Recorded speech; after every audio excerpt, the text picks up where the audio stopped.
Men, when was the last time you cried? My number one dream in life was always to be a dad, and when my daughter Isabella was born 5 years ago, I remember holding her in the hospital and thinking that nothing bad could ever touch us as long as I was there to protect her. I was naive in the way that new parents often are, believing that love alone could shield us from the things that were already coming. My wife started struggling a few months after we brought Isabella home, not in dramatic ways at first, just a tiredness that wouldn't lift, a distance in her eyes when she looked at our daughter, a flatness in her voice when she said she was fine. The doctors called it postpartum depression and gave her medication and told us it would get better, and I believed them because I needed to believe something. But it didn't get better. It got worse, slowly, and then all at once, until my wife was someone I didn't recognize anymore, crying for hours, then screaming at me for small things, then going silent for days in a way that scared me more than the screaming. She never hurt Isabella, not physically, but there were moments when I'd come home and find our daughter in her crib with a soaked diaper and my wife just sitting in the dark living room staring at nothing, and I'd feel this cold fear that I couldn't name. I started taking over everything, the feedings, the diaper changes, the bedtime routines, telling myself I was helping, but really, I was building a wall between my wife and my daughter because I didn't trust what might happen if I wasn't there. My wife knew what I was doing and it made everything worse. She'd accuse me of thinking she was a bad mother, and I'd deny it even though we both knew I was lying, and the arguments got louder and more frequent, until Isabella learned to go quiet whenever our voices rose, which broke something in me I don't think will ever fully heal. We separated when Isabella was 18 months old, and my wife checked herself into a treatment facility, and I told myself this was the right thing, even as I watched her drive away and wondered if I'd failed her somehow. The custody arrangement gave me primary placement, and my wife got supervised visits. And for a while, that's how it was. Me and Isabella in a small apartment, learning how to be a family of two, while my wife worked on getting better somewhere I couldn't help her. Those early years were hard in ways I don't talk about much. I was exhausted all the time, working and parenting and worrying, and some nights I'd put Isabella to bed and then sit in the kitchen and just stare at the wall because I didn't have the energy to do anything else. But Isabella grew, the way children do whether you're ready or not, and slowly she went from a quiet, watchful toddler to a girl who laughed easily and demanded bedtime stories and told me I was her best friend in the whole world. I cried the first time she said that, and she looked at me with this serious expression and asked why I was sad, and I told her I wasn't sad. I was just so happy it came out as tears, and she nodded like that made perfect sense. My wife got better too, eventually. Not cured, because that's not how mental illness works, but stable enough to have unsupervised visits, stable enough to be part of Isabella's life in a way that I had to make peace with, even when it scared me. Last month, she told me she wants to revisit the custody arrangement, and I don't know yet what that will look like or how I feel about it. Part of me wants to fight, to protect what Isabella and I have built together, and part of me knows that a daughter needs her mother, and that keeping them apart might hurt Isabella in ways I can't see yet. I don't have an answer, and I've stopped pretending that I will. What I do know is that last week, Isabella drew me a picture of the two of us as stick figures holding hands, with Best Dad Ever written on top in wobbly letters, and I put it on the refrigerator where I can see it every morning. She asked me if I liked it, and I told her it was the best gift I'd ever received, and she beamed at me with her mother's eyes, and I felt everything at once. The fear and the love and the grief and the hope all tangled together in a knot I'll probably spend the rest of my life trying to untangle. I don't know what comes next for us. I don't know if my wife will stay well, or if the custody battle will tear apart the fragile peace we've built. I just know that every night I tuck my daughter in and tell her I love her, and every morning she wakes up and knows that someone in this world will always be there for her, and maybe that's enough. Maybe that's all any of us can really promise. The morning after my ex-wife texted me about wanting to talk about custody, I sat at the kitchen table with my coffee going cold in my hands, while Isabella ate her cereal across from me. She was humming some song from a cartoon and swinging her legs under the chair, completely unaware that my stomach was twisted into knots. The stick figure drawing was right there on the refrigerator where I'd put it, and I kept looking at it while trying to figure out what I was supposed to do. My phone rang, and I saw it was Evan, my brother, doing his usual Sunday morning check-in. I answered and tried to sound normal, but he knew me too well for that. He asked what was wrong, and I found myself telling him about the text message before I'd even really thought through what it meant. I told him my ex-wife wanted to revisit the custody arrangement and that I didn't know how to respond or what to say. Evan listened without interrupting, which is what he always does when he knows I need to talk something through. When I finished, there was a pause, and then he asked me something I wasn't ready for. He said, the question hit me like a punch, because I realized I'd been so busy trying to protect her that I hadn't asked her anything. I'd been making all these decisions based on fear from 5 years ago, and I hadn't considered what she might need now. After I hung up with Evan, I sat there watching Isabella finish her cereal and felt like I was failing her in a completely different way than I'd been worried about. Over the next few days, I couldn't stop thinking about what Evan had said. I put Isabella to bed each night and then sat in the living room with my laptop, searching for information about custody modifications and family mediation. The legal language was confusing and overwhelming, full of terms I didn't understand and processes that seemed designed to make everything harder. I read through dozens of websites, trying to figure out what my ex-wife might be asking for and what my options were. Most of the sites talked about what was best for the child, which made sense, but it also scared me because I wasn't sure anymore what that actually meant. On the third night, I found a mediator's website that felt different from the others. Her name was Lana Nolan, and her site emphasized helping families find solutions that put kids first, instead of just fighting in court. I read through her approach and her background, and something about the way she described the process made it feel less scary. Before I could talk myself out of it, I sent her an email explaining my situation and asking if she could help. I hit send and then closed my laptop and sat in the dark apartment, wondering if I'd just made everything more real by reaching out. 2 days later, my ex-wife called me. I saw her name on my phone and my heart started racing before I even answered. We hadn't had a real phone conversation in months, just quick texts about pickup times and doctor appointments. I picked up and said hello, and there was this awkward silence before she started talking. She told me she knew this was hard and that she appreciated me being willing to discuss it. Then she explained that she'd been stable for 3 years now, going to therapy every week and taking her medication without missing a day. She said she had a steady job at a dental office doing billing and scheduling and that she'd been working on herself and proving she could be reliable. Her voice got quieter when she said she wanted to be more than just supervised visits in Isabella's life. She wanted to be able to have bedtime routines and help with homework and be there for the ordinary moments that make up being a parent. I heard the longing in her voice when she talked about missing those things, and it made me uncomfortable because I'd been trying not to think about what she might be feeling. We talked for maybe 20 minutes, and the whole time I kept thinking about the person she used to be, the one who scared me so much. But the person on the phone sounded different, calmer and more present, and I didn't know how to match those two versions of her in my head. That night during Isabella's bedtime routine, I was tucking her in when she looked up at me with those serious eyes she gets sometimes.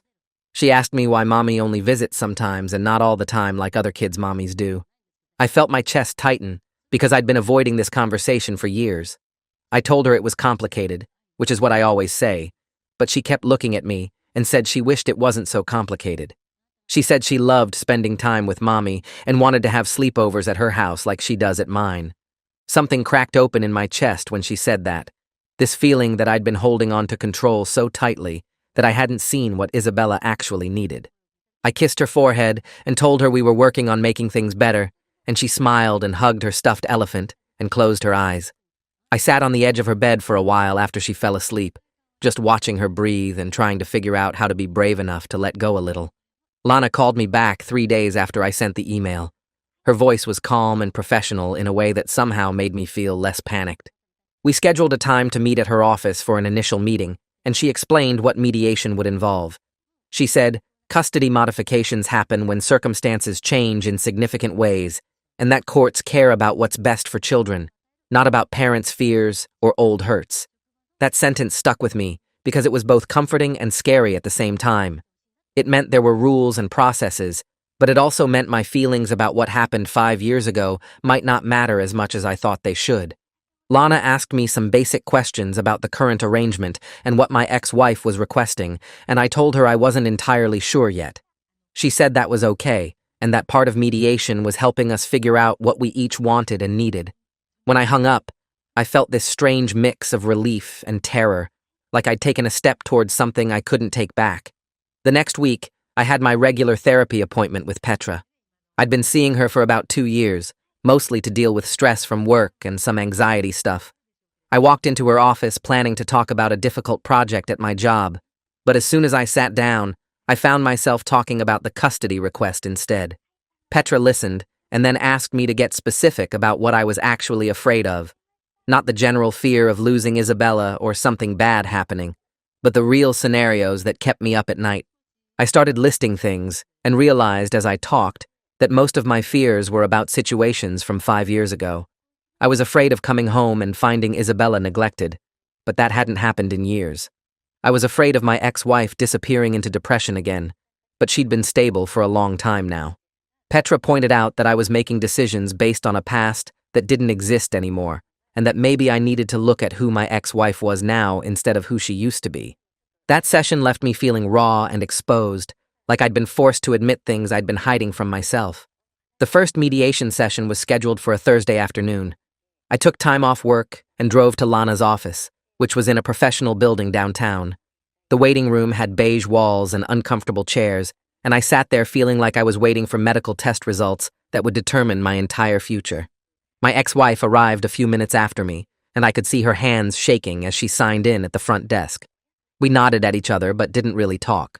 Lana came out and brought us into a small conference room with a table and 3 chairs. She sat at the head of the table, and we sat across from each other, and I noticed my ex-wife's hands were trembling just like mine were. Lana explained how mediation would work, that we'd each have a chance to share our perspectives, and that her job was to help us find solutions that worked for everyone, especially Isabella. She talked about confidentiality and respect, and focusing on the future instead of the past. The whole time she was explaining, I kept sneaking looks at my ex-wife and seeing someone who looked nervous and hopeful and scared, which was probably exactly how I looked too. Lana asked us each to talk about how we saw the current custody arrangement and what we hoped could change. My ex-wife went first, and I forced myself to actually listen instead of just planning what I would say. She talked about the past 3 years of therapy sessions and medication management and building a stable life for herself. She described her apartment and her job and her daily routines, painting a picture of someone who'd done the hard work of getting better. Then she talked about what she was missing, and her voice got thick with emotion. She said she missed bedtime stories and school pickups and helping with homework. She missed ordinary Tuesday afternoons and Saturday morning pancakes and all the small moments that make up being a parent. As she talked, I realized she was describing exactly the things that had become my entire world, the moments that defined my relationship with Isabella. The thought of sharing those moments made me feel like I was losing something essential, and I didn't know how to separate my fear from what was actually fair. After the mediation session ended, I sat in my car in the parking garage for a long time before starting the engine. I kept replaying my ex-wife's words in my head, trying to match them with the memories I'd been carrying around for 5 years. She'd sounded genuine and thoughtful, and she'd cried when talking about missing Isabella's everyday life. I wanted to hold on to my anger and fear because they felt safer than considering that maybe she really had changed. Finally, I pulled out my phone and called Evan. When he answered, I told him I didn't know how to let go of the past enough to see the present clearly. I said I kept seeing the person who scared me instead of the person who was sitting across from me at that conference table. Evan was quiet for a minute, and then he said something that hit hard. He told me that Isabella deserved a mother who was healthy and present, not just a father who was afraid. He said holding on to the past might feel like protection, but it might actually be hurting Isabella by keeping her from having a relationship with her mom. I sat there in my car with tears running down my face, knowing he was right, but not knowing how to be brave enough to act on it. I spent the next few days trying not to obsess over what might happen at Isabella's next visit with her mother, but I kept catching myself checking the calendar and counting down the hours. The supervised visit was scheduled for Saturday afternoon at Riverside Park, and when the day arrived, I drove Isabella there and watched her bounce in her car seat with excitement. She had on her favorite purple jacket and kept asking if Mommy would remember that purple was her favorite color now, and I told her yes, even though I didn't actually know. The social worker met us at the park entrance and gave me a reassuring nod before walking Isabella over to where my ex-wife was waiting by the playground.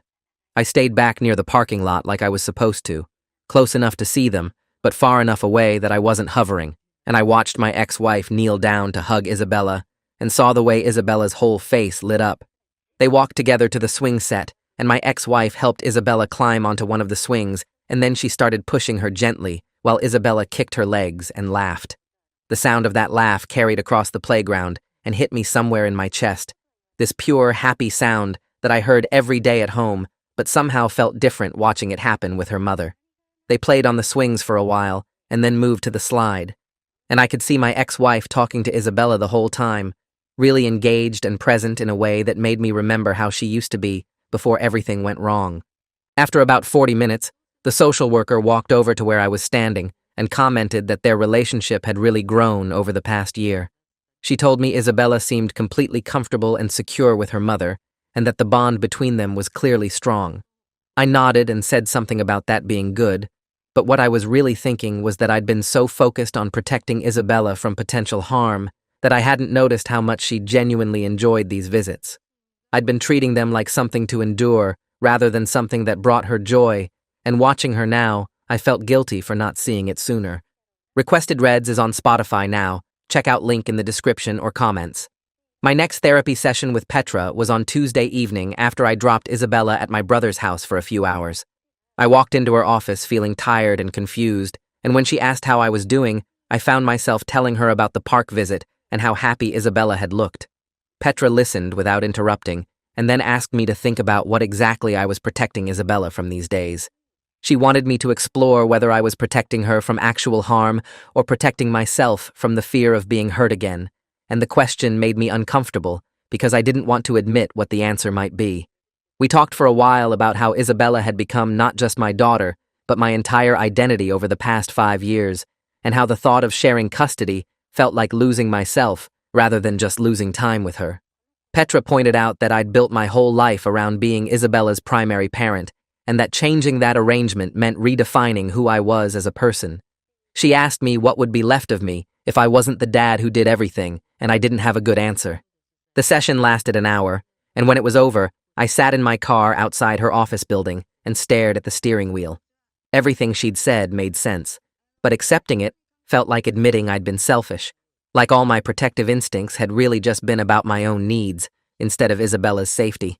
I drove to pick up Isabella from Evan's house, and she chattered the whole way home about the cookies they'd baked together, and I listened and smiled, but my mind was somewhere else entirely.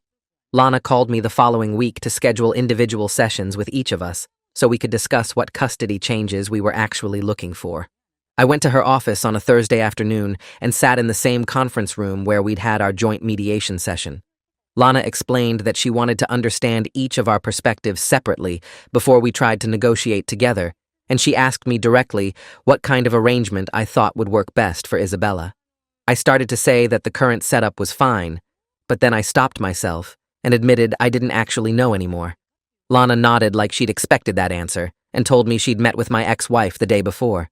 She said my ex-wife had proposed a gradual transition rather than jumping straight to a 50-50 split, starting with one overnight visit per week and building from there based on how Isabella adjusted. I was surprised because I'd expected her to push for more time immediately, and Lana seemed to notice my reaction. She told me the proposal showed real thought about what would be best for Isabella rather than just what my ex-wife wanted, and that it demonstrated the kind of child-centered thinking that made successful co-parenting possible. I asked what would happen after the trial period, and Lana explained we'd reassess based on how everyone was adjusting, potentially adding more time if things went well. The whole conversation felt more reasonable than I'd expected, and I left her office feeling less defensive than when I'd arrived.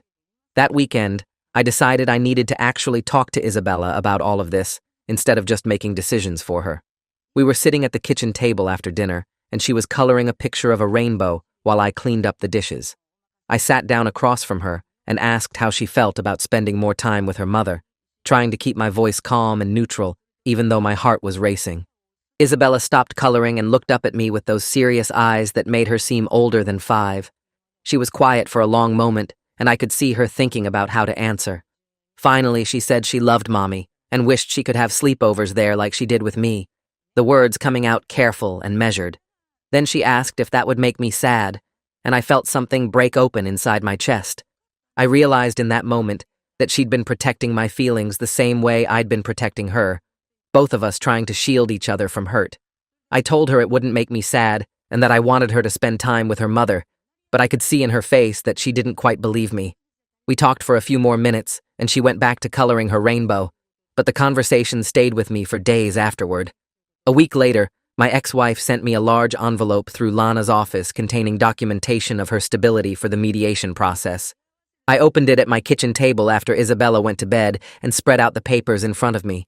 There were employment records showing 3 years of steady work at the dental office, therapy attendance logs with signatures from her therapist confirming weekly sessions, medication compliance reports from her psychiatrist, and letters from her treatment team talking about her progress and stability.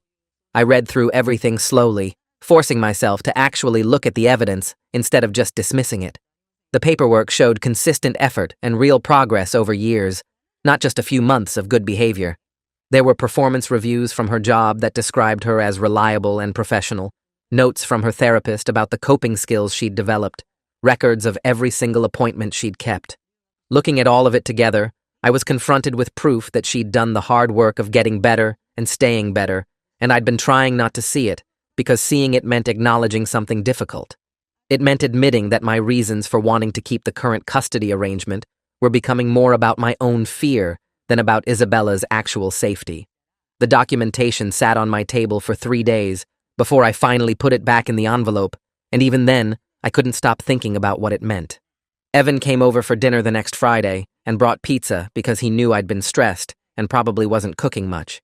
Isabella was excited to see her uncle and immediately dragged him to her room to show him the elaborate block tower she'd been building. I heated up the pizza and set the table, and after we ate, Evan spent almost an hour playing with Isabella while I cleaned up the kitchen. He built towers with her blocks and let her win at the matching game, and listened to her explain the complex rules of a game she'd invented that made no sense to anyone but her. When Isabella finally went to take her bath, Evan came into the kitchen and leaned against the counter. He told me Isabella seemed like a really happy kid who clearly felt secure and loved, and I nodded because I knew that was true. Then he said something that made me stop washing dishes and look at him. He pointed out that giving Isabella a relationship with her mother wouldn't erase the bond we'd built together, and that maybe I was strong enough as a father to share her without losing her. The words hit me harder than I expected, and I felt tears start to build behind my eyes. Evan gave me a hug and told me I was doing the right thing by even considering this, and then he left. After he was gone, I stood in my kitchen and cried, trying to be quiet so Isabella wouldn't hear me from the bathroom. The following Tuesday, there was another supervised visit, and I watched from my usual spot near the parking lot, while Isabella played with her mother on the playground. At one point, Isabella ran over to the monkey bars and started telling her mother about how she'd been learning to ride a bike without training wheels. My ex-wife's whole face changed when Isabella said that, lighting up with this genuine interest and pride that made her look like the person I'd married years ago. She asked Isabella questions about the bike riding and listened carefully to the answers, and I could see her really engaging with our daughter's life instead of just going through the motions of a visit. When the visit ended and Isabella ran back to me, the social worker walked over and mentioned that my ex-wife had asked detailed questions about Isabella's progress and interests throughout their time together. She said it showed real engagement and attentiveness, and I nodded and said that was good. But what I was really feeling was guilty for being surprised by it, guilty for expecting less from her when she was clearly trying so hard. The next mediation session with Lana was scheduled for the following week, and I walked into that conference room feeling different from I had the first time. My ex-wife was already there, and we sat down across from each other at the small table. This time, when Lana asked us to discuss the custody arrangement, I found myself actually listening to my ex-wife instead of just waiting for my turn to list concerns. I heard someone who loved Isabella just as much as I did, someone who'd been through something terrible and come out the other side. She talked about the harm her illness had caused and acknowledged the fear she knew I carried, and she didn't ask me to forget any of it. She just asked me to consider that people can heal and change, that the person she was 5 years ago wasn't the person sitting across from me now. As she talked, I realized she was asking for the same thing I would want if our positions were reversed, the same grace and second chance I'd hope someone would give me. The session lasted almost 2 hours, and by the end of it, we'd actually had a conversation, instead of just 2 separate speeches. During that same session, Lana proposed a specific trial period, where Isabella would have 1 overnight visit per week with her mother. She explained we'd try it for 2 months, and then reassess based on how everyone was adjusting, and that we could modify the arrangement if needed. The proposal felt reasonable and careful, designed to give Isabella time to adapt without overwhelming her. I looked at my ex-wife, and saw her waiting for my answer, and I could see how much this meant to her. I took a deep breath and told Lana I agreed to the trial period, and my ex-wife's eyes immediately filled with tears. She thanked me, and her voice broke on the words, and I felt terrified and hopeful at the same time. We spent the rest of the session working out logistics, like which night would work best and how we'd handle the transition, and by the time I left, I was shaking, but also felt like maybe I'd done the right thing. The first overnight visit was scheduled for 2 weeks later, and as the date got closer, I became more and more anxious. I triple-checked that my ex-wife had Isabella's favorite stuffed animal and knew her complete bedtime routine, texting her reminders about how Isabella liked her nightlight positioned and what songs she preferred before sleep. My ex-wife responded patiently to every message, reassuring me that she had everything under control. When the day finally arrived, I packed Isabella's overnight bag with her pajamas and toothbrush and the stuffed elephant she couldn't sleep without. Isabella was bouncing around the apartment with excitement and nervousness, asking questions about what Mommy's apartment looked like and whether they'd make breakfast together in the morning. We drove to my ex-wife's place across town, and I walked Isabella up to the door, carrying her bag and trying to keep my anxiety from showing on my face. My ex-wife answered the door with a smile and invited us in to see Isabella's room, and I followed them inside, even though I hadn't planned to. The apartment was small but clean and welcoming, and Isabella's room had a twin bed with purple sheets and some toys already arranged on a shelf.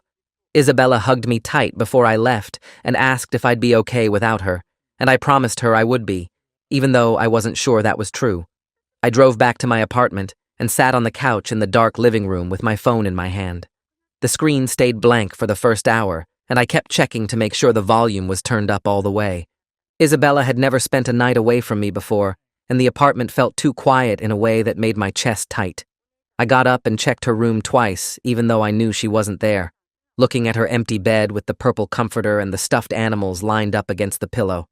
Around 8 o'clock, my phone finally buzzed, and I grabbed it so fast I almost dropped it. My ex-wife had sent a photo of Isabella sitting on a couch in pajamas with a book open on her lap, both of them smiling at the camera. The text said they were reading bedtime stories, and Isabella had picked out 3 books. I stared at the photo for a long time, and they both looked genuinely happy in a way that made me feel relieved, and also like I was losing something I couldn't name. I texted back that it looked like they were having fun, and then I sat on the couch holding the phone for another hour before I finally went to bed. I barely slept that night, waking up every hour to check my phone even though I knew nothing was wrong. When I picked Isabella up the next morning, she ran to the door talking before I even got inside. She told me about making pancakes with Mommy and how they played 3 board games and watched a movie with popcorn. She talked the whole drive home about every single thing they did, and she seemed perfectly fine, maybe even happier than usual, which was both exactly what I'd hoped for and also a strange kind of loss that I didn't know how to process. The weekly overnights became routine faster than I expected. Every Friday evening I drove Isabella across town with her overnight bag, and every Saturday morning I picked her up and listened to her stories about what they'd done. My ex-wife started texting me during the week about small things like what snacks Isabella liked now or whether she'd outgrown her winter coat. I found myself responding with actual information instead of just short answers. We talked about Isabella's upcoming parent-teacher conference and decided to both attend, sitting in those tiny chairs in her classroom while her teacher showed us her artwork and reading progress. Isabella beamed at having both of us there, and afterward my ex-wife asked if I wanted to grab coffee to discuss what the teacher had said. We sat in a coffee shop for 40 minutes, talking about Isabella's strengths and areas where she needed help, and it felt almost normal in a way I hadn't expected. 2 months went by like that, settling into a rhythm that started to feel less scary and more like just how things were. Isabella thrived with the expanded time with her mother, and I noticed she seemed more secure rather than less, as if having both parents actively involved made her world feel bigger and safer instead of divided. At the reassessment meeting with Lana, we all sat around the same conference table, and Lana asked how everyone felt about the arrangement. My ex-wife said it had been wonderful, and Isabella was adjusting beautifully. I admitted that it had gone better than I'd feared, and that Isabella seemed happy. Lana smiled and said that was exactly what she'd hoped to hear. We agreed to continue the current arrangement, and Lana suggested possibly adding a second overnight in 6 months if things kept going well. My ex-wife nodded and thanked us both, and I realized I wasn't scared anymore, just cautiously hopeful about what came next. One evening, about a week later, Isabella was sitting at the kitchen table with her crayons and construction paper while I made dinner. She worked quietly for a while, and then called me over to see what she'd made. I walked to the table and looked down at the drawing, and my breath caught. She'd drawn 3 stick figures holding hands, her in the middle with me on one side and her mother on the other. She'd written, "My family," across the top in her wobbly letters and colored each figure carefully. She looked up at me with those serious eyes and told me it was her whole family, all of us together. I picked up the drawing and studied it, and even though it looked different from the family I'd imagined when she was born 5 years ago, I realized it was the family she needed. Maybe that's what being a good father actually means. Not protecting her from everything, but giving her room to love and be loved by everyone who cares for her. I taped the drawing to the refrigerator right next to the old one of just the 2 of us, and Isabella smiled and went back to coloring another picture. I stood there looking at both drawings for a long time, the old family and the new one, and felt something settle in my chest that had been tight for years. Well, that happened. If you're still watching, congratulations on your life choices. Stick around, it probably gets worse. I'm glad my best friend killed herself. I sat in the auditorium listening to the principal tell 300 of us that my best friend Krista had passed away the night before. The whispering started instantly, but all I could hear was the most popular guys in school, Drew, Spencer, and Philip, laughing like they were at a barbecue instead of an assembly announcing the death of a girl whose life they destroyed. Krista told me what those 3 did to her 3 months before she died. I went to a party and Philip was there. He was being so nice to me, Adrian, asking about my classes, making me laugh. She said, and got this faraway look like she couldn't believe she fell for his charm, almost blaming herself for what happened. But then I started feeling dizzy, so Philip offered to take me somewhere quiet. I followed him upstairs to a bedroom. She pressed her palms against her eyes like she was trying to push the memory back inside. Spencer was already there, sitting on the bed like he knew I was coming. Then Drew came in behind me and locked the door. I felt something cold spread through my chest because I knew what she was going to say next. The real nightmare began from that moment on. Spencer held her down. She fought back. Philip's laugh rang in her ears loud and clear. When it was over, she said, Philip patted my head like I was a dog and told me I should feel lucky that guys like them even noticed a girl like me. She reported it the next day, but the officer kept asking what she was wearing, how much she had to drink, if she'd ever flirted with Philip before. Because those boys had bright futures, nothing happened to them, and Krista couldn't live with the fact that they won. 3 months later, her mom called screaming and crying that she found her daughter dead. So there I sat in that auditorium staring at Philip while he laughed with his friends and rage settled into my bones. I made a promise on that plastic chair. All 3 of them were going to lose everything they cared about, and I already knew who I was going after first. Drew, the one who locked that door, the one who went along with whatever Philip said because he was desperate to belong. He had this wrestling scholarship he wouldn't shut up about. His whole future was riding on it. What he didn't know was that I'd been paying attention to things he thought nobody noticed. I'll tell you how I got him. Because watching a coward realize his future is slipping away, that part was almost worth the wait. I waited 3 days after that assembly before I made my move.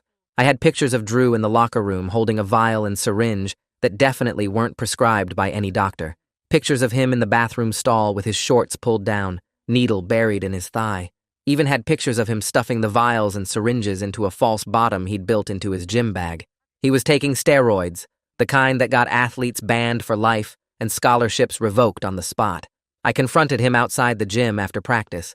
Most of the team had already left, and Drew was walking to his car alone with headphones in. He didn't see me until I stepped out and blocked his path. He pulled out one earbud and gave me this annoyed look like I was wasting his time. "What do you want?" I held up my phone and showed him the first photo with the vial and needle and his face in frame clear as day. He actually stopped breathing for a second. Then his head whipped around to check if anyone else was nearby, and he took 2 steps back like I'd pulled a knife on him. "Where did you get that?" His voice came out high and tight. I swiped to the next photo. Him, mid-injection. Then the next. The gym bag with the false bottom exposed. With each swipe, he made this sound in his throat like he was choking on something. By the last photo, he had both hands in his hair and was pacing in a tight circle. "What do you want? Money? I can get you money. Just tell me how much." I put my phone away and looked at him. This was the guy who locked the door and took his turn with Krista, who walked out of that room afterward and went right back to the party like he hadn't just destroyed someone's entire existence. "I don't want your money, Drew." He started talking fast. words pouring out of him like he thought quantity would make up for quality. Look, I know what this looks like, but everyone on the team is doing it. You think I'm the only one injecting? Coach practically ignores it because he wants the wins. This isn't even that serious. I let him finish his little speech before I responded. Then you won't mind if I show him the photos tonight. Drew lunged forward and grabbed my shirt with both fists. I could feel his hands shaking through the fabric and smell the panic sweat rising off his skin. Please, you can't do this to me. I shoved him off hard enough that he stumbled and almost fell, then just stood there bent over with his hands on his knees like he'd just run a marathon. The excuses died in his throat, and I watched him realize that lying wasn't going to work, so he switched tactics. It was Philip's idea, he said, and his voice cracked right down the middle. What happened to Krista? Philip planned the whole thing. Spencer and I just went along with it because that's what we always do. Philip says jump, and we ask how high. Tears and snot smeared across his face. I don't even know why he wanted her so bad. I think he liked her or something. Or maybe she shut him down at some point, and this was his way of getting back at her. I really don't know. He never told us why. He just pointed at her, and that was it. He looked at me with red eyes like he expected sympathy. I didn't want to do it. I swear I didn't want to do it. But you did. He opened his mouth to say something else, but nothing came out. So now I'm going to show everything to your coach. Drew's whole body crumpled. He dropped straight down onto his knees in the middle of the parking lot and grabbed my arm with both hands like he was praying to me. Please, he begged. I have to keep this scholarship. My dad works double shifts at the warehouse 6 days a week, and we still can't make rent half the time. My mom cleans houses until her back gives out. I'm supposed to be the one who gets out and pulls them out with me. If I lose this scholarship, my whole family loses everything. I pulled my arm free and stepped back from him. Krista doesn't get to leave this town either. She's in the ground because of what you did. He was full-on sobbing now, still on his knees in the parking lot. I'll give you money. I don't have it right now, but I can get it. I'll pick up shifts. I'll sell my car. Whatever number you want, just name it and I'll figure it out. I already told you. I don't want your money. The gym door swung open behind us, and his coach stepped out, looking from Drew on the ground to me standing over him. What the hell is going on out here? I looked down at Drew and watched him scramble to his feet, frantically trying to wipe the tears off his face before the coach could see them. He looked at me with this desperate hope in his eyes, like maybe I'd keep this between us now that we had an audience. Like maybe I'd show mercy. Actually, coach, I said, there's something you need to see. Drew lost his scholarship 3 weeks later. The school didn't mess around when it came to steroids. All those early morning practices and weekend tournaments and dreams of getting his family out of poverty, gone just like that. He tried to warn Spencer and Philip. Showed up at school the day after he got the news and told them I was coming for them next. They laughed in his face, called him paranoid and pathetic. Spencer's family had money and lawyers. Philip's last name alone was enough to make people look the other way. They weren't scared of some nobody with a grudge. That was their first mistake. 2 years. That's how long I waited before I went after Spencer. Drew fell apart exactly like I knew he would, because guys like him always do when the pressure hits. But Spencer wasn't Drew. This guy had family money, lawyers on standby, and parents who treated covering up his mistakes like a full-time job. I couldn't come at him the same way I came at Drew. That would be stupid. But 2 years is a long time. Long enough for someone to get comfortable. Long enough to make a mistake. And when Spencer finally made his, I was right there waiting. I couldn't go after Spencer in high school. He didn't have much to lose, and even if he did, his parents would be there waiting. When a girl at school accused Spencer of grabbing her at a party, his mother had lunch with the principal, and suddenly, the girl transferred to a different district. When rumors started about what happened to Krista, his father made a donation to the athletic department, and those rumors died overnight. You can't destroy someone who has an army of adults ready to bury anything that makes them look bad. So I graduated, moved away, got a job, and I waited for Spencer to step out from behind his parents' protection and build a life of his own. A life with something in it he actually cared about, something his mommy and daddy couldn't just make disappear. 2 years after graduation, I was scrolling through social media at 3 in the morning when I saw it. An engagement announcement. The woman in the photo was Eloise. Blonde hair, perfect smile, ring the size of a small country on her finger. And standing next to her with his arm around her waist like he was some kind of prize, Spencer. He had that same smug face, same dead eyes pretending to be warm for the camera. His friends and family filled the comments with heart emojis and people calling them couple goals. I stared at that photo until the sun came up. Spencer finally had something he actually cared about, something worth destroying. 3 weeks later, I moved to his city, got a job at a coffee shop 6 blocks from his house, and started learning his routine. I knew when he left for work, came home, where he went on the weekends, and that's how I found out about the other women. Yes, women, plural. I spotted one woman leaving his apartment while Eloise was at work. She wore a short dress and had her heels in hand as she did the walk of shame at 7 a.m. The next one came 2 days later. Different girl, but same situation. By the end of the first month, 18 different women had come and gone from his house and job. I had photos of him pressing women against walls in parking garages, screenshots of dating profiles he was still active on, videos of him stumbling out of hotels with girls on his arm. I talked to these women, and 3 gave me written statements. None of them knew he was engaged. 6 weeks in, Spencer finally noticed me. I was parked across from his office when he spotted my car and marched over like he was about to drag me out through the window. He slammed his palm against my window so hard the whole car shook. I rolled it down halfway. "You have 5 seconds to tell me why you've been following me before I have you arrested for stalking." His voice was filled with entitlement that only comes from never hearing the word no. "You don't recognize me, Spencer?" He sneered. "Should I? You look like every other nobody I've ever met. My name is Adrian. I was Krista's best friend." Recognition hit him like a truck. His eyes went wide for half a second. Then he laughed. "Are you serious right now? You're still crying about that? Dude, that was years ago. Get over it." He crossed his arms and looked down at me like I was something stuck to the bottom of his shoe.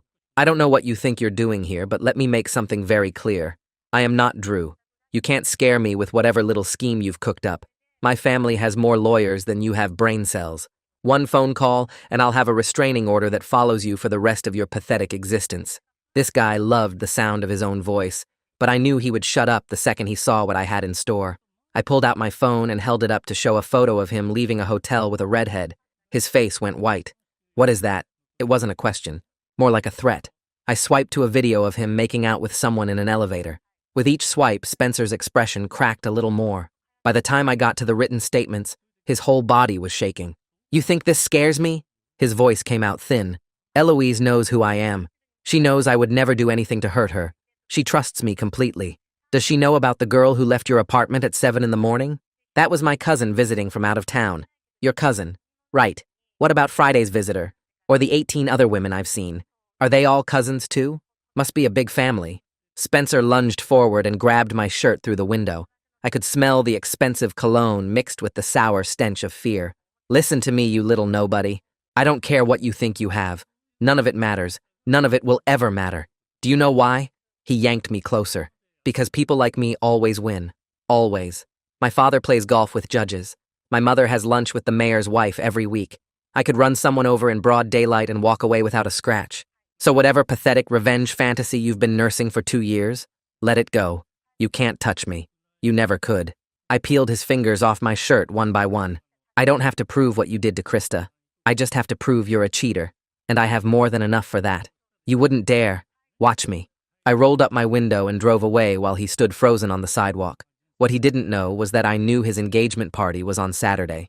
30 minutes before it started, I planned to send everything to Eloise. That should give everyone time to arrive and get comfortable before the show.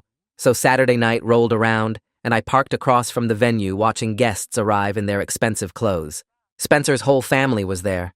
Eloise's parents, friends, co-workers, everyone who mattered in their lives gathered to celebrate what they thought was true love. At exactly 30 minutes past start time, I sent all of it to Eloise. Through the windows, I watched her pull out her phone, watched her smile fade as she started scrolling, watched the color drain from her face as she clicked through photo after photo. Her hand flew to her mouth. Her whole body started trembling. Then she looked up and found Spencer across the room laughing with his friends like he didn't have a care in the world. The sound that came out of her wasn't quite human. Something between a scream and a sob that cut through the music and made every single person in that room turn to look at her. She marched straight toward Spencer with her phone raised like a weapon. "What is this?" She shoved the phone in his face. "What is this, Spencer?" He grabbed her wrist and tried to pull her toward a corner, but she threw his arm off of her. "Baby, calm down. Whatever that is, someone's just trying to mess with us. Let's talk about this privately." "Privately? You want to talk privately about the 18 women you've been sleeping with while I planned our wedding?" Gasps rippled through the crowd. Spencer's mother pressed her hand to her chest like she was having a heart attack. His father's face went from confused to furious in half a second. "Eloise, please." Spencer reached for her again. "Those photos are fake. Someone photoshopped them. This is obviously some kind of setup." "A setup? A setup?" She scrolled to one of the written statements and read it out loud. I've been seeing Spencer for 4 months.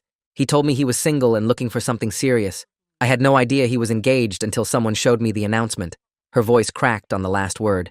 Is that fake too, Spencer? The room was dead silent. Every eye fixed on Spencer as he stood there, being unable to come up with a lie fast enough. Eloise's father stepped forward with murder in his eyes, but her mother held him back. 4 months. Eloise's voice dropped to something broken and quiet. I was picking out flower arrangements and tasting wedding cakes, and you were sleeping with someone else for 4 months. While I trusted you. While I defended you to everyone who said you weren't good enough for me. Tears were streaming down her face now. I loved you. I loved you so much I ignored every red flag, every late night, and every suspicious text. Every time something felt wrong, I told myself I was being paranoid, because you would never hurt me like that. She pulled the ring off her finger. For a moment, she just stared at it. Then she threw it at Spencer's chest so hard he stumbled backward. I hope she was worth it. I hope they were worth it because you just lost the only person who believed you could be good. She turned and walked toward the exit. Spencer lunged after her. Eloise, wait. Please. I can explain everything. His father grabbed his arm and yanked him back. Don't you dare, he hissed loud enough for half the room to hear. Don't you dare make this worse than you already have. Do you have any idea what you've done? In front of everyone? Her family will never do business with us again. This family's reputation is destroyed because you couldn't keep your hands to yourself. He shoved Spencer away from him. You're done. Do you hear me? Done. Don't bother coming home. Don't bother calling. As far as I'm concerned, I don't have a son anymore. Spencer stood in the middle of that room surrounded by 200 people who were all staring at him like he was garbage. His mother wouldn't even look at him. His friends had already started backing away. The girl he thought he was going to marry was gone. The safety net he'd relied on his entire life had just been ripped out from under him in front of everyone who mattered. I watched him stand there alone in the middle of that room with nowhere to go and no one coming to save him. It felt good. Not as good as I thought it would, but good enough to keep going. 2 down. 1 to go. Spencer was destroyed with his fiancée gone and his father done with him. Philip was the next, but he was also the hardest. Some people think having rich parents and a powerful last name makes them untouchable. Philip certainly did. For 5 years, I hit nothing but walls while he graduated law school and landed his dream job like karma forgot he existed. But here's the thing about people who think they're invincible. They stop watching their backs. They forget that the people they stepped on are still out there. And sometimes those people pick up the phone. The call I got changed everything. You'll never guess who was on the other end ready to help me finally bring Philip down. That night after the engagement party, I drove back to my apartment and sat in the dark for hours. I should have felt like celebrating. Spencer's life was in pieces, his fiancée was gone, and his father had disowned him in front of 200 people. But all I could think about was Krista. I pulled out my phone and scrolled to the last photo I had of her. We were at a coffee shop 2 weeks before she died. She was laughing at me accidentally calling asparagus asparagoose, and her eyes were actually bright for once. That was the last time I saw her smile. I stared at that photo until the screen went dark. 2 of them were destroyed, but she was still gone. She was always going to be gone. And the one who started it all was still out there living his best life like he hadn't shattered hers into 1,000,000 pieces. The next 5 years were the hardest of my life. I became obsessed with Philip in a way that scared me sometimes. I tracked his social media constantly, and every update made me want to put my fist through a wall. He went to law school and graduated with honors. Then he got accepted to one of the most prestigious firms in the state. He'd actually built a life for himself where he could shake hands with judges and politicians at charity events while wearing suits that cost more than my rent. Every photo made me sick, but I couldn't stop looking. I'd stay up until 5 a.m., scrolling through his posts and imagining all the ways I could bring him down. Then I'd wake up the next morning and realize I still had nothing. I tried everything. I reached out to journalists, but Philip's family had connections at every major outlet. I contacted lawyers, but nobody wanted to touch a case against a family that powerful. I even tried to find the police report from when Krista reported what happened, but it had vanished from the system like it never existed. Every door I knocked on slammed in my face. Every lead dried up before I could follow it. Philip's parents had spent years building walls around their son, and I couldn't find a single crack. He passed the bar on his first try. He got engaged to some senator's daughter. He bought a house in the nicest part of the city. Some nights I'd lie awake wondering if I was wasting my life, if Krista would even want me to keep going. But then I'd remember Philip laughing at that assembly, the way he patted her head like she was a dog, and the rage would come flooding back. 5 years and 2 months after Spencer's engagement party, my phone rang at 10 p.m. from an unknown number. I didn't hesitate answering, knowing this was going to be my big break. Adrian? It's Drew. I didn't say anything for a long moment. Drew. The first one I destroyed. I hadn't heard from him since high school. How did you get this number? I've been looking for you for 6 months. He sounded different. Tired. Like the years had ground him down. Why? Because I'm ready to talk. About Philip. About what really happened. This was going to blow the whole thing wide open. We met at a diner the next day. I barely recognized him. The cocky athlete was gone. In his place was a hollow-eyed man in wrinkled clothes who looked like he hadn't slept in weeks. It was weird seeing how much I had destroyed his life. I wondered if Spencer's life had gotten this bad as well. I really hoped it did, because it would mean Krista was getting some form of justice. After you destroyed my scholarship, everything fell apart, Drew said. My parents couldn't afford college.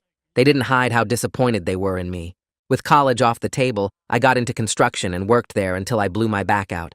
I've been bouncing around ever since. He never amounted to anything. But you know what the worst part is? When everything went down, Philip dropped me like I was nothing. He called me pathetic, said I was always the weakest link, just pointed at me and laughed. We were friends for 7 years, man. I spent 7 years doing whatever he told me. And the second I became a problem, he threw me away. If he was looking for any sort of sympathy, he wasn't getting an ounce out of me. I stared at him with the most stoic expression I could muster. I didn't regret a single thing I did to him. You said you were ready to talk about Philip, so talk. Drew sighed and pulled out his phone and set it on the table. I have something I've been holding on to since that night. I was too scared to use it back then, but I've got nothing left to lose, and Philip has everything to lose. He played the recording. It started with Philip saying, "Lock the door. This is going to be fun." Then Spencer laughing like they were about to play a prank on someone. My blood went cold when I heard Krista's voice. It had been so long since I heard her voice, but I had never heard it sound like this before. Her voice came out small and confused, asking what was going on.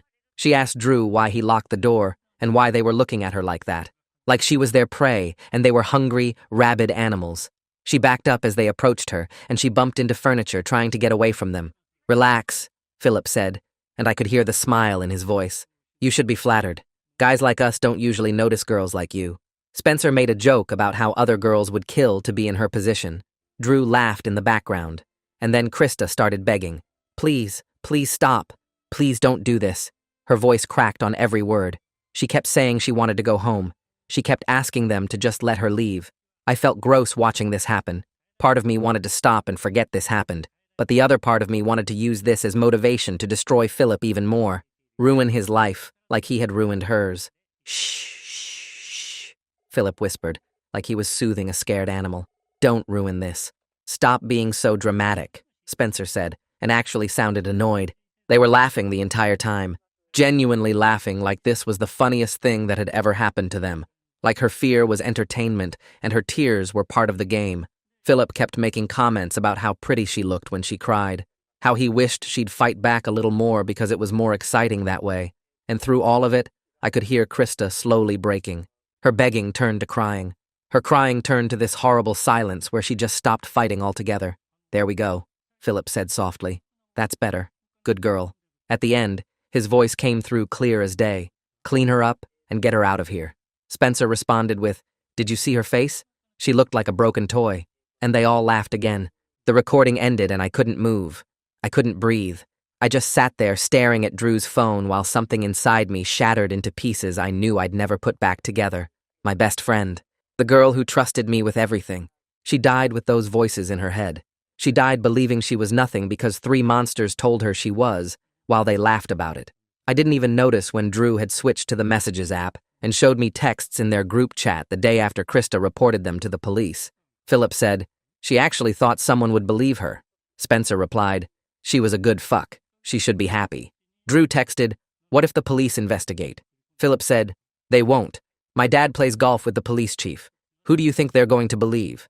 Spencer said, "Besides, it's not like we ruined her. We made her more interesting. Now she has a story to tell." I actually swallowed my vomit. My hands were shaking so bad and my head was so dizzy. Why her?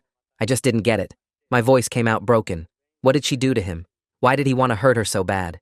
Drew shook his head slowly. "I don't know. He never told us. We never asked. One minute we were drinking and the next minute Philip pointed at her across the room and said, 'That one. That's it. That's all it took.' No, there had to be a reason. A logical explanation. Some deep, twisted motive even. I refused to believe that's all it took. I didn't know the answer I desperately wanted would be so much worse. Drew let me sit with it for a while. He didn't say anything. He just waited until I wiped my face and looked up at him with something new in my eyes. Purpose. It was time to bury Philip. We spent the next 3 weeks building our case. Drew wrote out everything: names, dates, times, what each of them did and said. I helped him put it together in a way that couldn't be ignored. We made copies of the recording and saved them in 4 different places because I wasn't taking any chances. Drew pulled the old texts from a phone he'd kept in a drawer for years. Screenshots of every joke they made about her, every comment about how she'd never talk, every laughing response to Philip's sick words about that night. When we had everything, we sat in my apartment and stared at the pile on my kitchen table. "Where do we send it?"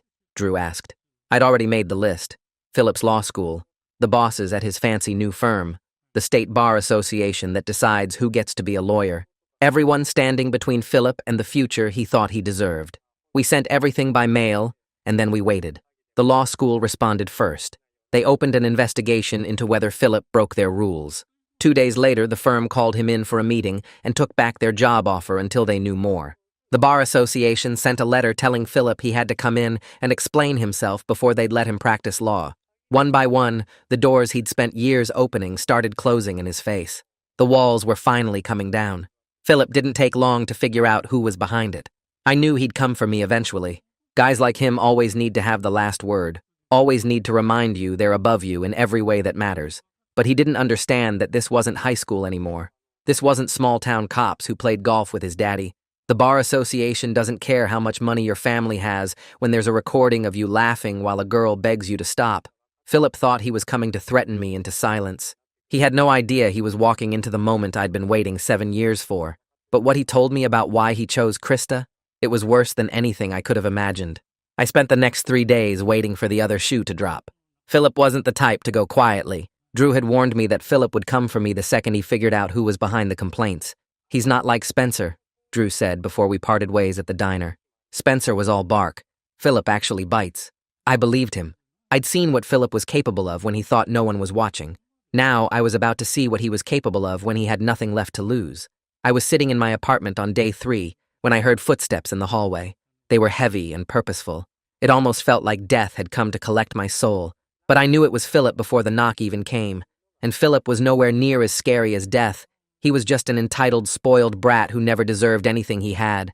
He pounded 3 times and hard on my door. I took my time getting up. Let him wait. Let him feel what it's like to not get what he wants the second he wants it. When I finally opened the door, Philip was standing there in a suit. His jaw was tight, but his eyes were calm, controlled, like he'd already figured out how this conversation was going to end, and he was just going through the motions. "Adrian," he said my name like it was something dirty. "We need to talk." I leaned against the doorframe and crossed my arms. "So, talk." He pushed past me into my apartment without waiting for an invitation. His eyes scanned the small space with obvious disgust. The second-hand furniture, the water stain on the ceiling, the stack of bills on my kitchen counter. Everything about my life was beneath him, and he wanted me to know it. "You think you're clever, don't you?" He turned to face me with his hands in his pockets. He was casual, like we were old friends catching up. "Sending all that stuff to my firm, to the bar association. You really thought that was going to work? It already is working. Your firm pulled their offer. The bar opened an investigation. Seems like it's working pretty well, actually." Philip laughed. Not the nervous laugh Drew had when I cornered him. Not the panicked laugh Spencer made when his world fell apart either. This was genuine amusement, as if I'd just told him a joke he found genuinely funny. "You really don't get how the world works, do you?" He took a step closer. "My parents have been cleaning up messes for me since I was 12 years old.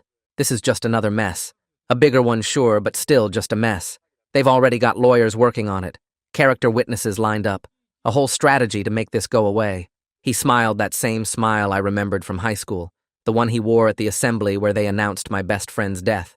"By this time next month, I'll have my license and a job at an even better firm, and you'll still be here in this dump wondering why you wasted 7 years of your life." I didn't flinch, didn't look away, just held his gaze and said the thing I knew would hit him hardest. "This isn't small-town cops, Philip. The Bar Association doesn't care about your last name. They have a formal complaint with evidence, a recording, texts, a written statement from someone who was in that room. I handed everything needed to incriminate you on a silver platter, and the best part is that they have to investigate. It's not optional. And once they hear what's on that recording, I shook my head slowly.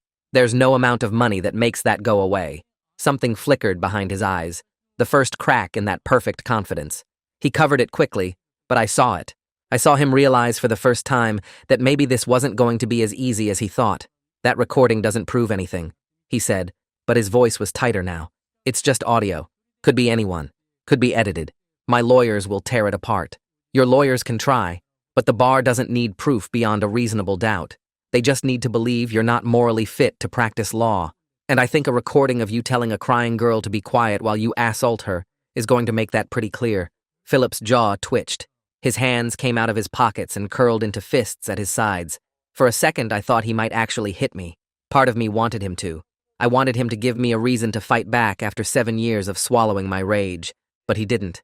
He just stood there, breathing hard and staring at me like he was trying to figure out how someone like me had managed to corner someone like him. Why? The word came out sharp, accusatory. Why do you even care this much? She wasn't your girlfriend. She wasn't your sister. She was just some girl you knew in high school. Why would you throw away 7 years of your life for her? Because she was my best friend. She trusted me, and she died thinking nobody cared about what happened to her. The words were thick in my mouth. You laughed at her death, Philip. You sat in that auditorium and laughed while the principal told us she was dead. He rolled his eyes. This guy had never experienced empathy before in his life. Do you even remember her name? I asked.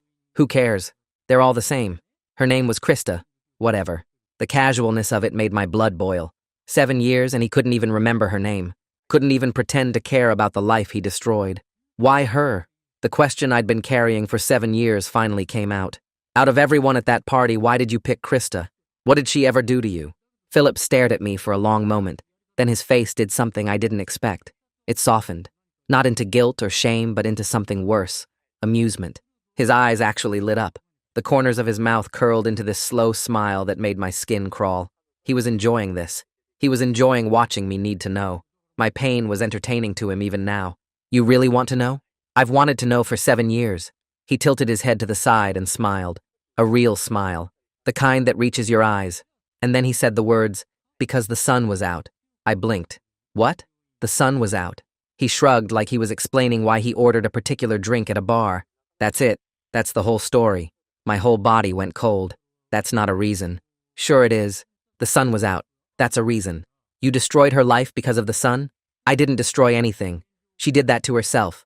All that drama afterward, the cops, the crying, that was her choice. I just had a little fun at a party. He checked his watch like he had somewhere better to be. She could have moved on, gotten over it. Instead, she made it her whole personality, and then she made it yours too. That's not my fault. I couldn't breathe. For 7 years, I'd been searching for a reason.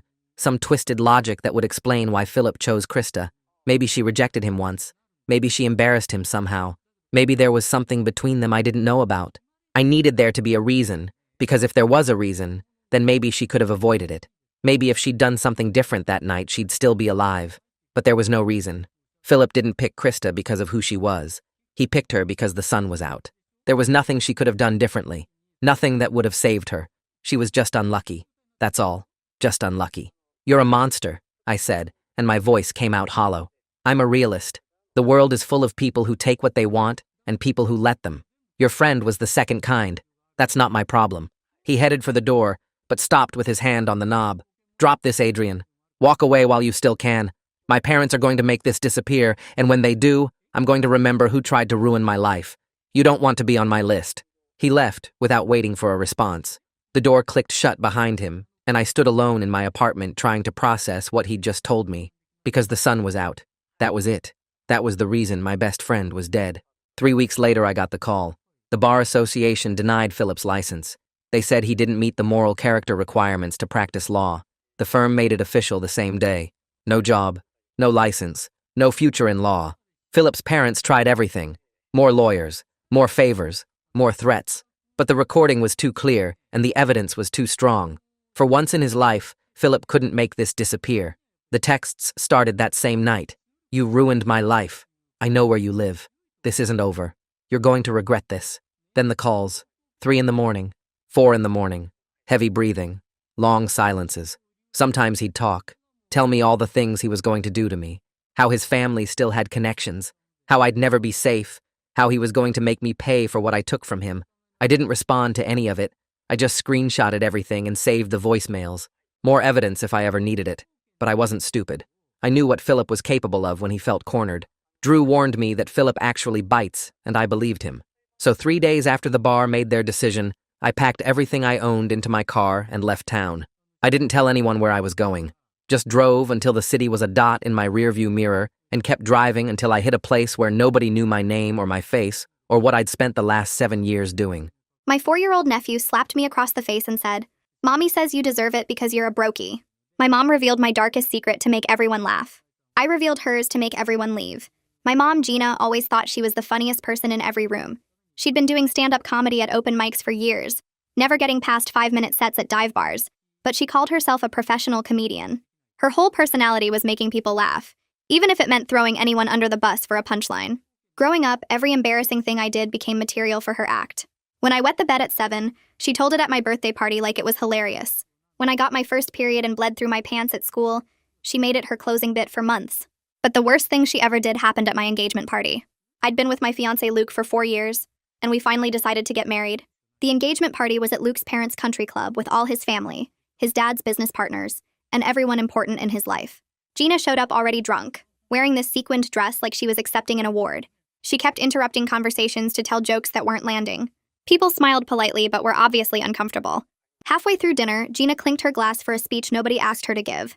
She started talking about how proud she was that I'd found someone willing to marry me despite everything. Then she said she had a funny story about why she never thought this day would come. She told everyone about when I was 19 and had a mental breakdown. Not just mentioned it, but performed it like a comedy routine. She mimicked me crying, acted out me begging her to help me, did an impression of me saying I wanted to die. She told them about finding me with pills, rushing me to the hospital, the 72-hour hold. She made sound effects of the heart monitor. She actually got on the floor to show how I'd collapsed. People weren't laughing. Luke's mom had tears in her eyes. His father looked sick. My future brother-in-law walked out, but Gina kept going, saying the funniest part was when I told the psychiatrist I felt worthless, and he said, "Well, at least you're self-aware." She laughed at her own joke while 200 people sat in horrified silence. Luke didn't know any of this. I'd been planning to tell him eventually, but not like this. Not as entertainment for his entire family. His grandmother was clutching her pearls. His business partners were exchanging looks. Gina finally noticed nobody was laughing and said tough crowd before sitting down like she'd killed it. Luke's family left immediately. Half of them haven't spoken to me since. They think I'm unstable or that it runs in the family after seeing Gina. Luke almost called off the engagement. It took months of couples therapy for him to trust that I was okay, that it was a one-time crisis years ago. Gina never apologized. Said I was too sensitive and comedy comes from truth. She actually used the engagement party story in her next set, talking about how rich people have no sense of humor. She told me I should be grateful she made me memorable. The wedding was in 3 months. Gina assumed she'd be giving a speech, already working on material. She kept asking for embarrassing stories about Luke to make it balanced. She bought a white sequined dress that looked like a wedding gown, said she needed to stand out in photos. I told her she wasn't giving a speech. She laughed and said I couldn't stop the mother of the bride from talking. That's when I decided Gina needed to learn what it felt like. The week before the wedding, I invited all her comedy friends to what she thought was my bachelorette party. She was thrilled I was including her scene. Brought 15 people from her open mic nights, all wannabe comedians who thought they were funnier than they were. I said I wanted to do a roast, but with a twist. We'd roast our parents for all the crazy things they did raising us. Gina loved it. Said finally I was developing a sense of humor. She went first, telling more stories about my childhood that made me sound pathetic. Other people told actually funny stories about their parents. Then it was my turn. I started with how my mom got pregnant with me at 17 by her married English teacher, Mr. Randolph. How she blackmailed him for money until his wife found out and he killed himself. How Gina kept the suicide note that mentioned her by name. The comedian stopped laughing. I continued about how Gina gave me vodka in my bottle to make me sleep through her parties. How she brought men home who would comment on how I was developing. How she told me to be nicer to them because they paid our rent. How she stole my college fund from my grandmother's inheritance and spent it on comedy classes she failed. I told them about her getting fired from 12 jobs for stealing. About her going to rehab 4 times but leaving when they wouldn't let her perform at group therapy. About her showing up to my high school drunk and the principal calling child services. About her telling the social worker I was lying for attention. The room was dead quiet. Gina tried to laugh it off, but I kept going. I told them about the time she showed up at my 8th grade talent show so drunk she fell off her chair, and how the other parents had to help her to the parking lot while I pretended I didn't know her. I described finding her passed out in our bathtub with a lit cigarette that burned a hole in the shower curtain. I mentioned the Christmas she sold my Nintendo for drug money, and told me Santa wasn't real anymore because we were too poor. Ted stood up first, not looking at either of us, and walked toward the door without saying anything. Lucy stared at Gina with her mouth slightly open, the same way people look at car accidents they can't stop watching. Kira held her phone up the whole time, recording everything, and I could see the red light that meant it was still going. The vindication felt like electricity in my chest, hot and bright and powerful, but underneath it something cold was spreading through my stomach. I'd just destroyed my mother in front of everyone she knew, everyone who made up her whole social life, and the look on her face made me feel like I'd kicked a dog. She tried to laugh, that fake comedian laugh she used when jokes bombed, but her voice cracked halfway through and came out like a cough. Her face had gone white under her makeup, and I could see a vein pulsing in her neck. Gina opened her mouth and the word liar came out, but it sounded weak and desperate instead of angry. She said I was making things up for attention, that I always exaggerated everything, but her hands were shaking so hard she had to put down her drink. The other comedians were looking at each other, having silent conversations with their eyes, and I knew they were remembering all the times Gina had told stories about me. Greg cleared his throat and suggested we all take a break, maybe get some air. His voice too loud in the quiet room. People started moving toward the door in this awkward shuffle, not talking, just the sound of chairs scraping and feet on the floor. Within 2 minutes, the room emptied until it was just me and Gina sitting across from each other at a table covered in empty glasses and wadded-up napkins. She looked at me with an expression I'd never seen on her face before, something that looked like actual fear instead of her usual confidence. She asked why I would do this to her, and her voice was small and old. I told her she did this to herself when she turned my suicide attempt into a comedy routine at my engagement party in front of 200 people. The words came out flat and hard, and I watched her face crumple like paper. She started crying, but not the dramatic way she usually cried when she wanted something. This was different, uglier, with her makeup running in black streaks down her cheeks. She said I'd ruined her reputation in the comedy community, that these people were her only friends, that I'd taken away the one thing that made her feel like she mattered. I stood up while she was still talking and grabbed my jacket off the back of the chair. She kept saying my name, asking me to wait, to let her explain, but I walked out and left her sitting there alone. The hallway outside the private room felt too bright and too quiet, and I could still hear her crying through the door. I didn't feel as good about what I'd done as I thought I would.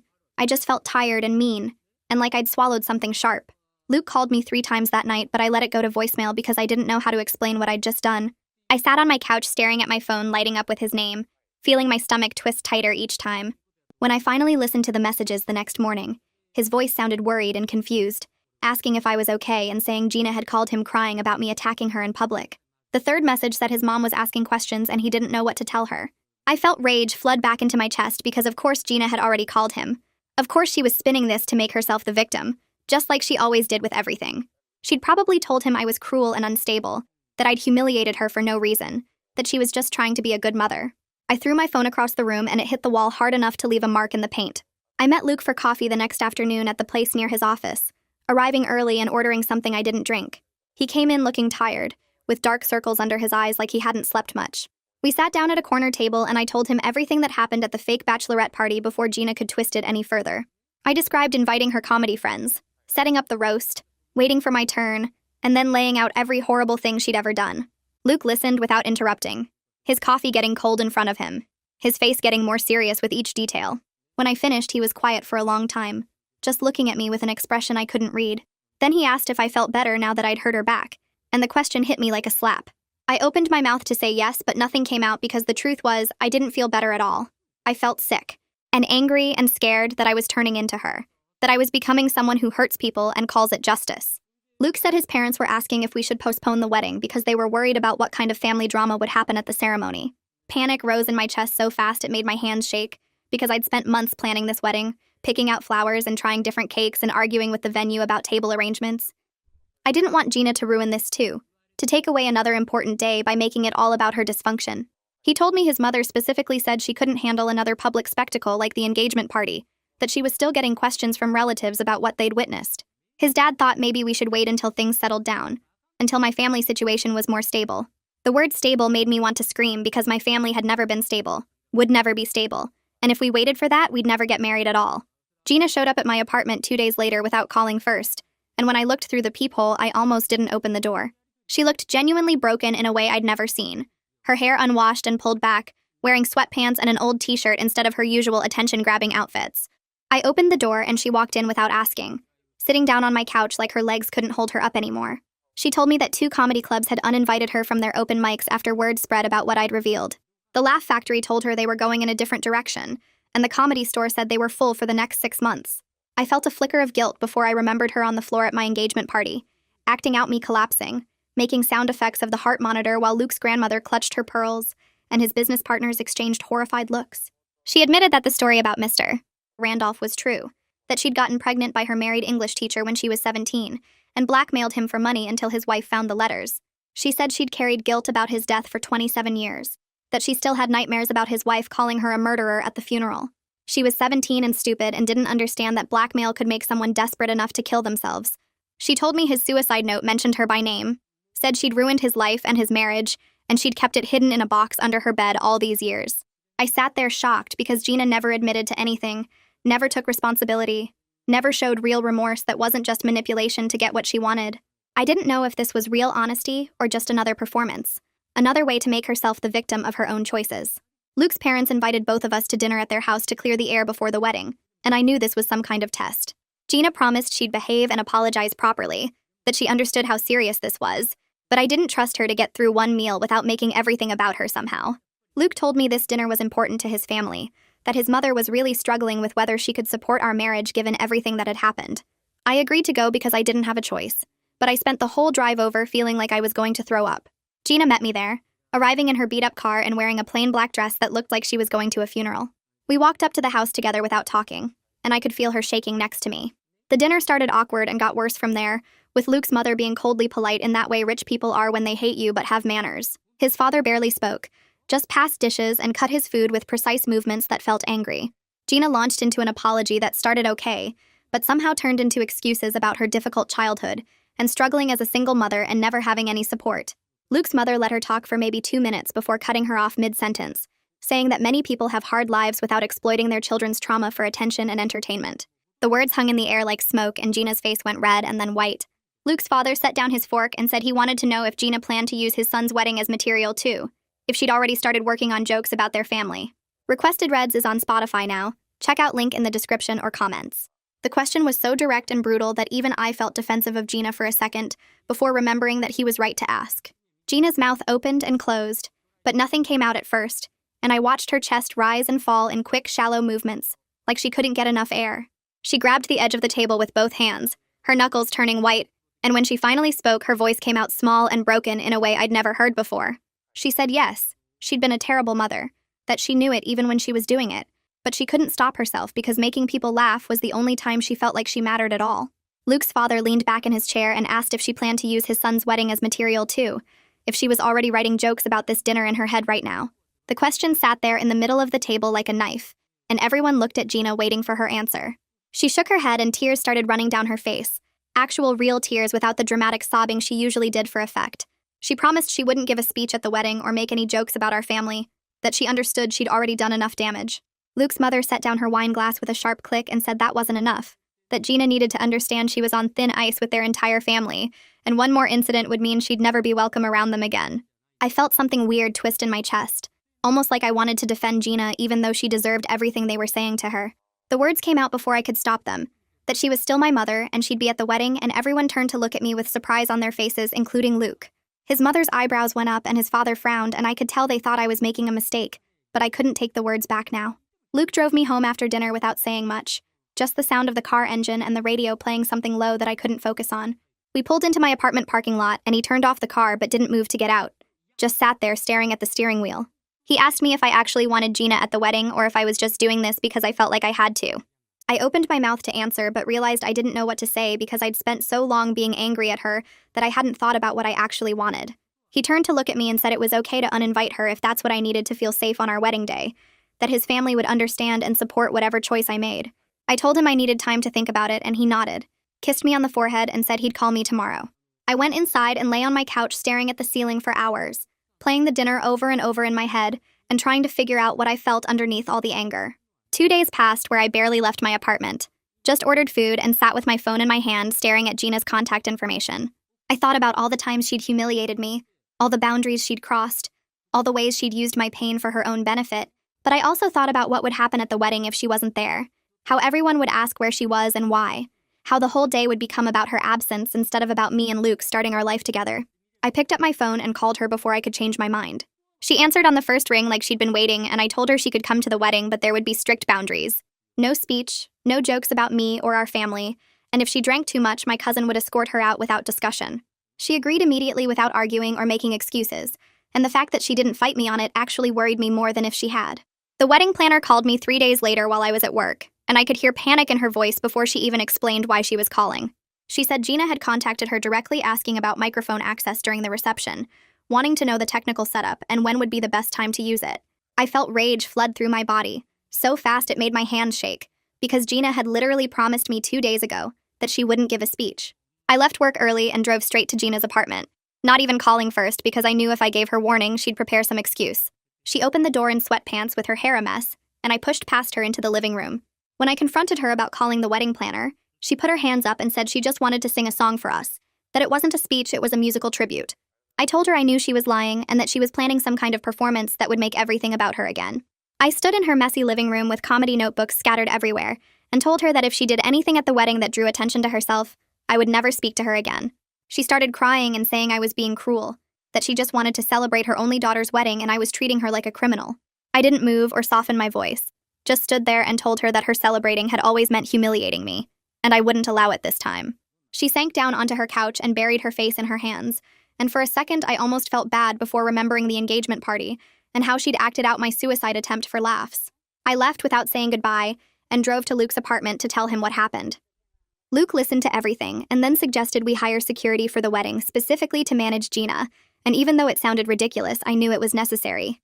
His parents called him while I was there, and when he explained the situation, they offered to pay for security because they didn't trust Gina either after everything that had happened. I agreed because I realized I needed to protect my wedding day, even if it meant treating my own mother like a threat to my happiness. We spent the rest of the evening looking at security companies and explaining the situation, and I felt both relieved and deeply sad that this was what my life had come to. 3 days before the wedding, I got a message on social media from Ted, one of Gina's comedy friends who'd been at the fake bachelorette party.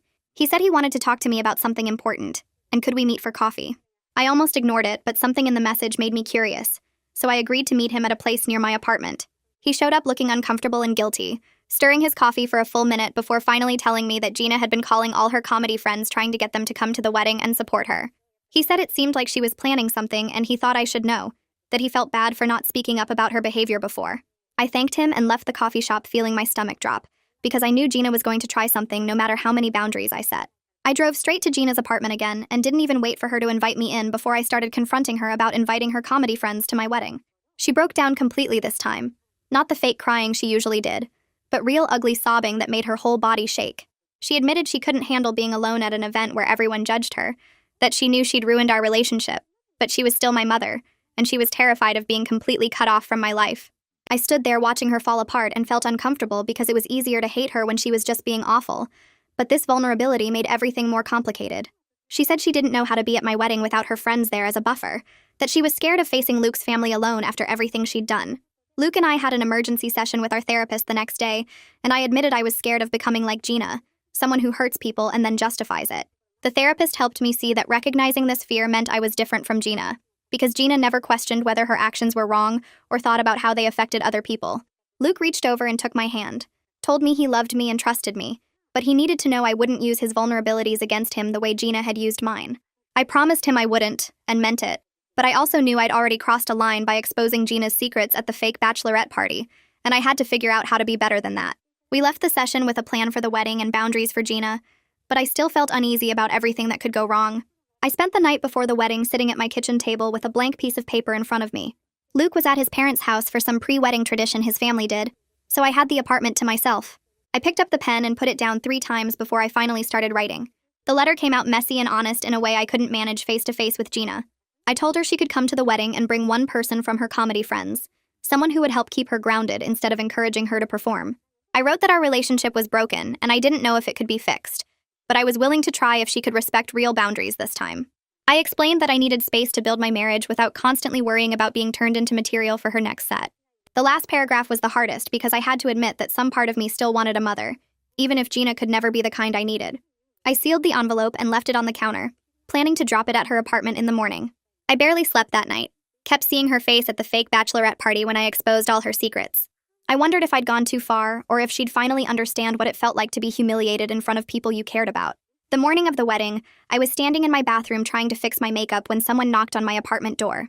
Luke wasn't supposed to pick me up for another 2 hours, and the wedding planner had my schedule down to the minute. I opened the door and found Gina standing there with my letter in her hand, her eyes red but not in her usual dramatic way. She looked smaller somehow, like she'd been deflated. She asked if she could come in, and I almost said no, but I stepped aside and let her walk past me into the living room. She sat on my couch and held up the letter, her hands shaking slightly. She told me she'd read it 4 times and she understood what I was saying, that she'd spent her whole life using comedy to avoid dealing with real feelings. Her voice cracked when she said she was going to start actual therapy, not the kind where she performed for the therapist or turned her sessions into bits. She said she didn't expect me to forgive her or trust her, but she wanted to try to be better, even if it was too late for us to have a normal mother-daughter relationship. I stood there by the door not knowing what to say because this was the first time Gina had ever apologized without making excuses or turning it into a joke. She wiped her eyes with the back of her hand and said she was proud of me for setting boundaries, that she wished someone had taught her how to do that when she was young. I told her she needed to leave so I could finish getting ready, and she nodded and walked to the door. Before she left, she turned and said she'd be sitting quietly in the 3rd row with Lucy, who'd agreed to be her support person for the day. The wedding ceremony happened at a garden venue Luke's parents had picked out, with white chairs set up in rows facing an arch covered in flowers. I stood in the bridal suite with my bridesmaids while the coordinator gave everyone their cues, my stomach doing flips every time I thought about Gina sitting out there in the audience. Luke's mother had barely spoken to me during the rehearsal dinner, and his father kept giving me these worried looks like he expected chaos to break out at any moment. The music started, and I walked down the aisle focusing on Luke's face instead of looking at the guests. Gina sat in the 3rd row exactly where she said she'd be, wearing a simple blue dress instead of the white sequined thing she'd bought months ago. Lucy sat next to her with her hand on Gina's arm, and Gina's face was wet with tears, but she stayed completely still and quiet. The ceremony was beautiful in a way I hadn't let myself hope for, with Luke saying his vows and me saying mine without any interruptions or performances. At the reception, I watched Gina from across the room as she approached Luke's parents at their table.